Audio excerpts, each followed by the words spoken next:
over a week ago, we had the Academy Awards where the Oscars were handed out. And most years, the big news for the Academy Awards has to do with which individuals are up for the awards, usually Best Actor, Actress, Best Supporting Actor, Actress, and Best Movie. That's usually the big news. Not so much this time. This year, the big issue was diversity. We heard that as soon as the nominees were in. It's diversity, because frankly, there were no African Americans nominated for movies or for actors, actresses, and things like that. Now, I know the tendency in modern day politics, so I'm going to get this gorilla out of the room right now. We have no truck with racism or racist. We don't believe in that stuff here. We believe we're all God's children, and in God's eyes, we all have the same worth. That's fine. We have no truck with racism, but that means racism on both sides of the fence. And unfortunately, sometimes we have to address the racism that's on the other side of the fence. And in this case, it's manifested itself in this issue of diversity. See, the people on the other side of the fence often use these nice-sounding words to portray something which really has an uglier reality to it. Now, what's being suggested in this whole issue of diversity is that racism has played a major role in determining which films will be nominated and which actors and actresses will be nominated.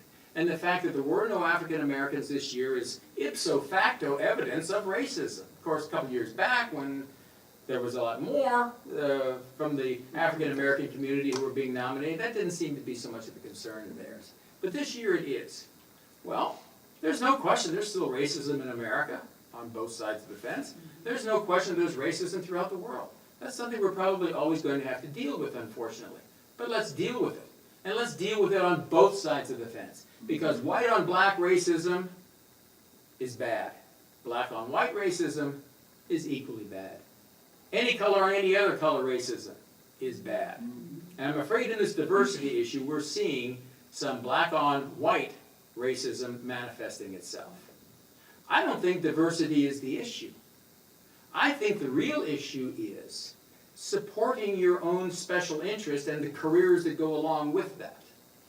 I think the real issue is we want to promote a particular group, and we want to promote particular individuals who've made a career out of supporting those groups. It's not diversity. You see, if it really were diversity, then they'd be talking about the lack of diversity on the basketball courts as well. They'd be talking about the lack of diversity on the football fields as well. They'd be talking about the flow of favoritism that goes in a particular direction because of affirmative action.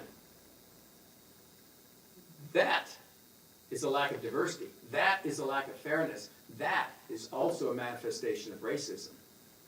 So if you're really concerned about diversity, then let's be concerned about diversity across the board, not just in this one spot. So, Dave, I want to see what your thoughts are on this issue. This is a big issue, and unfortunately we have things in our history, slavery and bigotry and these things, that haven't completely, slavery's gone away. Well, there's a different kind of slavery right now. Frankly, a lot of millions upon millions of African Americans are being enslaved by the programs of the so-called progressives. Right. Their families are being destroyed, their income earning ability is being destroyed. I mean, look at cities like Detroit and Chicago and areas that have just been blighted by these programs. And look at what's happened to these families who now don't spend a few years in poverty, but spend a few generations in poverty. I mean, the war on poverty has proved to be a war on the poor.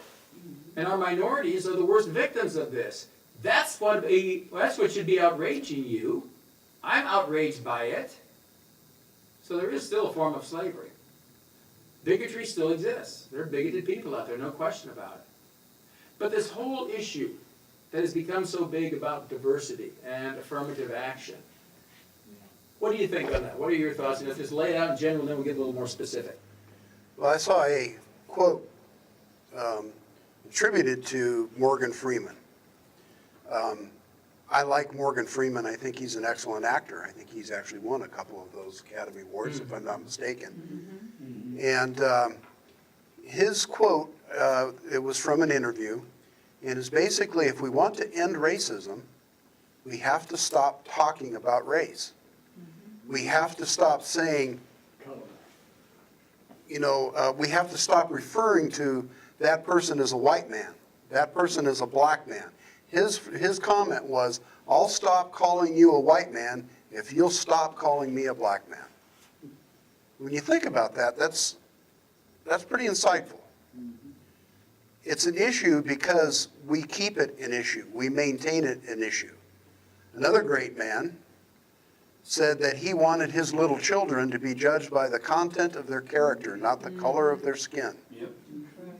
Yep. What an insightful thing to say. But are we judging others by the content of their character or by the color of their skin? I don't play basketball because I'm short, fat, white, and I can't jump. Okay? That's why I don't play basketball. Now, I was pretty good on the football field at one point, but, I don't have the skills for basketball, so I'm never going to be a basketball player. So I'm not going to scream racism because I'm short, fat, white, and I can't jump. This whole thing has been blown way, way out of proportion. The whole Black Lives Matter, I understand, Black Lives Matter. So do white lives, so do Asian lives, so do Indian lives, so do law enforcement officers' lives, so do the lives of our soldiers. If you want to see a diverse organization, look at the military. The military works quite well together. They have learned to live together, they have learned to be teammates, they have learned to be brothers and sisters. And it doesn't matter, there's all the rivalry between services, Larry and I razz each other all the time. He was a Marine, he's a jarhead, okay? All that aside,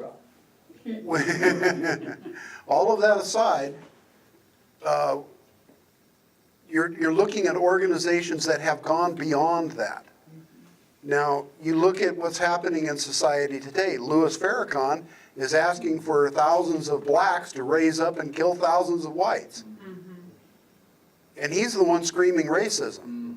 Well, racism is an emotion, and it's an emotion that has been developed over thousands of years of being, I look at it this way: the moment we fell off of the, out of the cave and discovered somebody else out there that we had to, one, either learn how to be friends with or defend ourselves against.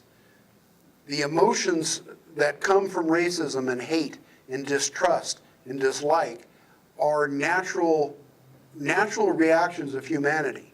It's a defense mechanism to defend ourselves against those who want to take advantage of us. And, this whole thing has been amplified over time through things like slavery. But when you look at slavery, who were the ones that rounded up the slaves and sold them to the white man? It was other African Americans. Yeah. Mm-hmm. Yeah, it's true. And Muslims in particular. Muslims in They particular. organized the slave trade, the slave markets. So my comment is we should live up to Morgan Freeman, and we should live up to Martin Luther King. We should judge people by the content of their character. If they're bums, they're bums. It doesn't matter whether they're white bums, black bums, Asian bums, or whatever, they're bums. If they are good, solid people that get up, do what they've got to do, they take care of their family, they take care of business, they're good to their neighbors, they look at, they live by those Christian morals that we've been talking about for the last few weeks. They're good people. It doesn't matter what color their skin is. I could care less what color their skin is. So I think that's basically my thoughts on that subject. And yet we've seen this become such a political issue because there's political hay to be made. You can start parsing together the 51% that you need to get into office if you grab certain constituencies. Obama did this masterfully in grabbing the African American community. And yet the African American community is decidedly worse off now than they were 7.5 years ago approximately when Obama came into office. He's done them no favors, and some of the African Americans have seen this. But the problem is that the engine of diversity is often powered with the fuel of iniquity. And I've read this in certain court cases. I've read a number of court cases, frequently couched in terms of admission to a college or a graduate program at a college. And usually comes out with a white student who has a grade point average up here, and all the other, the SAT and everything else up here, is denied admission because somebody of color who's performing at this level just happens to be a target for the goal of diversity on the university. And that's one of the things the court has acknowledged. They said, you cannot discriminate unless there is some overriding cause that justifies it. And guess what one of those overriding causes is? Diversity. They said it flat out. These are in court cases. You can read them for yourself. And so we have somebody, think about this, talk about unfairness. This kid grew up, mom and dad are there sacrificing to help them with their homework, ensure that they're doing that, getting a good education. The kid is busting his tail to learn, to read, to spend it, being up. I used to do this. I used to get about 5 hours of sleep a night when I was in high school to get the good enough grades so I could go to the college of my choice. I'm busting my rear to try to do all that stuff because I've been told that if my grade point average and if my SATs are good enough, I'll get to go to a college that'll help me succeed. And that's true with a lot of these people. They oftentimes have to work a job or two while they're going to school and everything else to get this opportunity. Now, imagine you've done that. You've gotten your ticket punched. You have the grade point average. You have the SAT score that you needed. Whew. All of my effort now will open the door for me to go in. And then you hear the door slam shut. Why? Because somebody down here just happened to be favored by diversity and affirmative action. Where's the fairness in that? Now, if you're saying, well, a disproportionate people of color don't make it to that level, well, fine, then let's work on them and help them more. But don't cheat somebody else out who proved their right to move into this college and to get an education. That's flat out wrong. That's just flat out wrong. Now, what about some questions in here? We'll open the floor up for any questions or comments that you might have here. Yes? I'm seeing your white cup there. Mm-hmm. I carry one of those when I go to vote. Because if anybody ever questions why I always check Native American, I say, then they say, no, you're white. I say, no, here's the cup. This is white. What color is this? I'm a Native American. I was born here. There you go. Yeah. I'm not white, That's not white. I said, it's not white. and they're not black. That's right. So we're just different shades of the same color. Artists will tell you there's hue and there's shade. A hue is the color, the shade is whether it's lighter or darker. We're all pretty much the same hue, we're just different shades. And we say in the Marine Corps, we're all green. Some are dark green, some are light green, but we're all green. So, Well, and you never hear about, you always hear about what the whites did as far as the evil, but you never hear about my part of the family that fought for their freedom. Right. They didn't fight for the Confederacy, they fought for their freedom. You never hear about those. So it always amazes me. it's all one-sided because there's no political hay to be made for that. No. And you know what, as far as I'm concerned, even if your ancestors had slaves at one point in your history, in your family's history, it's still not you. That's right. You didn't own slaves. No. You didn't choose to be a slave owner. No. Even if it was possible today, I wouldn't choose to be a slave owner because it's wrong. It is wrong. If you want to look at slavery, you have to go all the way back, 1,000 years before America was ever even thought of. The Muslims were enslaving, Everybody. everybody for a long period of time. The Egyptians enslaved people. The Romans enslaved people. The Romans were probably some of the worst.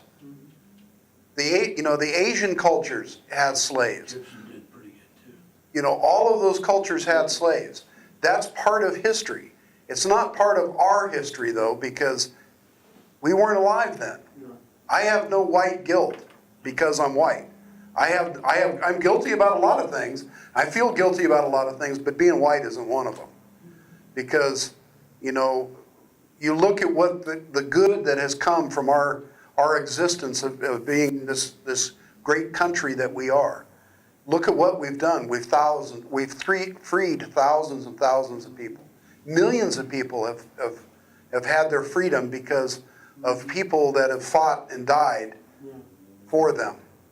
They've got movies, I've seen them, of Hitler and his crew, and he used the Muslims to go after the Jews and the Christians. Yeah. And the A lot of Muslims were Christians willing killed him. participants in that, yeah. Yeah. And another thing here too is that we seem, because we've been so dumbed down as a nation, you know, our educational system, especially our public education system, is really become a shame, and we let down our kids, and we're doing it for political reasons again. But if we knew better, we would realize that the kind of persecution that we're talking about here is endemic throughout history. It's like Dave was saying, from the moment you came out of the cave and you looked around and said, oh, he's different than me. He didn't live in my cave. You know, it might look pretty much exactly the same, but he's not a member of my cave, so he's different. He's my enemy. That's characteristic. I remember reading back in the late 70s in an article that said the largest ethnic group in America were Germans, German Americans. So in a sense, you can say, you know, Mom, apple strudel and Chevrolet, you know, was American, not apple pie. I remember that when I read that, it really stuck with me because, see, my grandmother, my dad's mother, came here from Germany as a young girl. And she lived in Philadelphia, the city of brotherly love, as a young girl during World War I. She said after America got involved in World War I, she said, if you were German, you didn't walk down the streets alone even in the daylight. You weren't safe. Germans, that largest ethnic group, Mom, apple strudel, and Chevrolet, they were persecuted. They were beaten just because they were Krauts. It happens to everybody. It happens to the Irish, it happens to the Chinese, it happens to the Italians, and on and on and on, Japanese. Yeah. You know, you can't throw a stick without hitting somebody who didn't have somebody persecuted in their family tree. Get over it. Yeah. Your fate is not in the past, it's in the future. And so you've got to concentrate on your future. And I'll tell you, there's an age-old formula for success. It's very simple. Here it is. Work your tail off, accumulate some wealth, and earn some respect. Work your tail off, accumulate some wealth, and earn some respect. But if you don't work your tail off, you're not going to accumulate much wealth, and you certainly aren't going to earn any respect. Now, all you African Americans out there and anybody else who feels persecuted, what are your leaders telling you to do? Are any of them telling you to do that? No, they're telling you to jump in the first line that ends up going in some government office where there's some gold to be paid out. Get your free Obama phone. Yeah, free phone, Yeah. free this, free that. You know, I've reached the age now I had to go into Social Security. I'm 64. Went into Social Security office to take care of some business there. I had to wait a half an hour just to get in the door. And then I'm sitting there with a large room filled with people. And there were probably 3 other people in that room my age.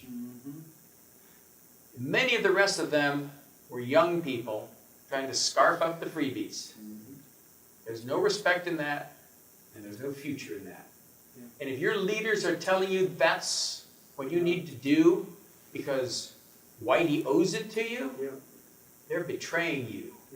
That's why you're in the mess you're in, and you're going to stay there until you work your tail off, accumulate some wealth, and earn some respect. My wife and I were in the Social Security office down there several years ago now, and we were in line to go in, and I think we were the only ones in line that spoke English. Yeah. Yep. This has just become a way to use our money to buy other people's votes.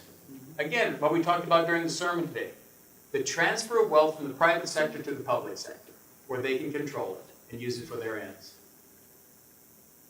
Any other comments or questions? Okay, if not, thank you for joining us for this latest service of the American Christian Patriot Church. And next week, you want to make sure you're going to be here because we're going to start to unveil that plan we've been talking about, an absolutely amazing plan that will allow us to change everything and to give this country back to God. Thank you for listening.